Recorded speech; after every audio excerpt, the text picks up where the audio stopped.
যেটা না, পরে ঠিক করলে ঠিক হয়ে যাবে গা। ভিডিওটা তো এমনই থাকবে না। ভিডিও এমন হবে না, পরে এটাও ঠিক হবে।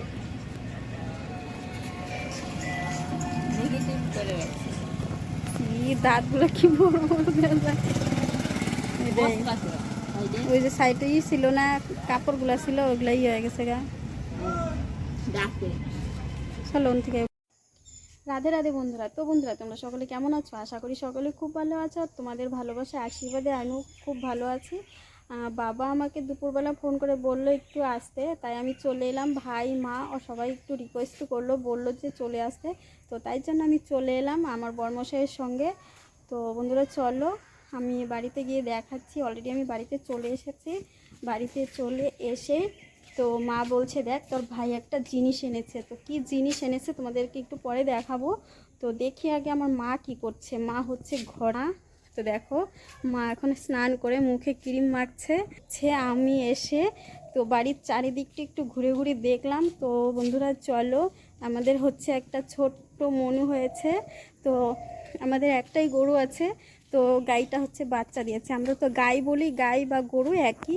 তো যাই হোক, তোমাদেরকে দেখাচ্ছি। দেখো, এই দেখো, দেখতে পাচ্ছ গরুটা বাচ্চা দিয়েছে।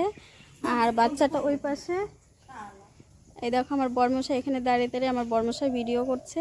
তো যাই হোক, মনুটাকে দেখাতে পারছি না, তোমাদেরকে ঘুরে দেখাবো। যে যদি ঢিসা মেরে দেয়, তার জন্য সামনে যেতে ভয় লাগছে। তো আমি ওই পাশ দিয়ে ঘুরে এসে দেখাচ্ছি। আর এই যে তোমাদেরকে যে জিনিসটা দেখাবো বলেছিলাম, এই জিনিসটা হচ্ছে এই গামলাটার ভিতরে আছে। তো চলো মনুটাকে দেখিয়ে আসি আগে, তারপর হচ্ছে তোমাদেরকে দেখাবো ওই গামলাটার ভেতরে কি আছে। তো এই দেখো আমাদের মনুটা কত সুন্দর হয়েছে, একদম দেখতে মায়ের মতো হয়েছে। দেখো দেখো, আমাকে দেখে ঢিসা মারতে চায়। আর আমি ওপাশ থেকে এপাশে এসেছি, আর ও লুকাচ্ছে, ভেবেছে আমি ধরে বেঁধে রাখবো। তো তার জন্য ও লুকিয়ে লুকিয়ে ওর মায়ের কাছে যাচ্ছে ঘেঁষে ঘেঁষে।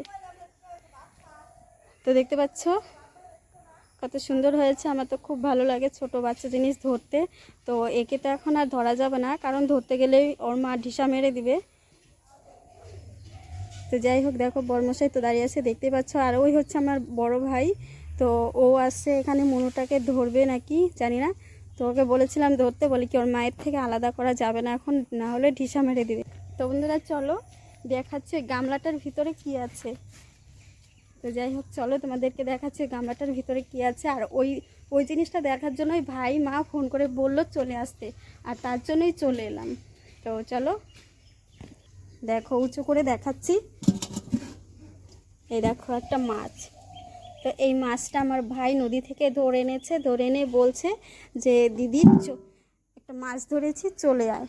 আর এইদিকে মাছ স্নান করে রেডি হচ্ছে। আর এখানে ওরা দুজন বসে আছে, টোটো নিয়ে বেরিয়েছে একটু বিকেলবেলা একটু ভাড়া মারবে বলে। তো যাই হোক বন্ধুরা, আবার তোমাদের সঙ্গে একটু পরে আসছি। তো বন্ধুরা দেখো, এখানে মা উঠান ঝাড়ু দিচ্ছে আর মায়ের পিছনে ভাই ঘুরছে, বলছে খিদে পেয়ে গেছে। তো যাই হোক, এদিকে তো রান্না বসিয়েছে, দিদিভাই রান্না করছে, মানে আমার ননাস। তো আমার ননাস তো আমাদের বাড়িতে এসেছে। আর যে মাছটা ভাই নদী থেকে ধরে এনেছিল, সেই মাছটা আর কিছুটা মাছ কিনে এনেছিল।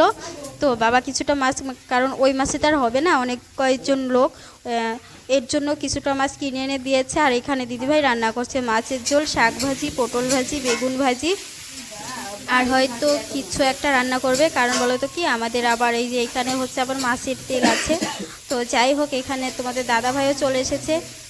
আমার বর্মশাই বলছে খিদে পেয়ে গেছে, ভাইও বলছে খিদে পেয়ে গেছে। আর আমার ভাই বলছে যাই হোক, আজকে তো বিয়ানের হাতে খাওয়া যাবে। তো তাই শুনে দিদিভাই হাসছে। তো যাই হোক দেখো, দিদিভাই অনেক দিন, মানে দিদিভাই বলছে আমি অনেক দিন থেকে উনুনে রান্না করি না, আর উনুনে রান্না করে ভীষণ ভালো লাগছে। আর আমার মা বাবা তো ভীষণ ভীষণ খুশি হয়েছে দিদিভাই এসেছে বলে।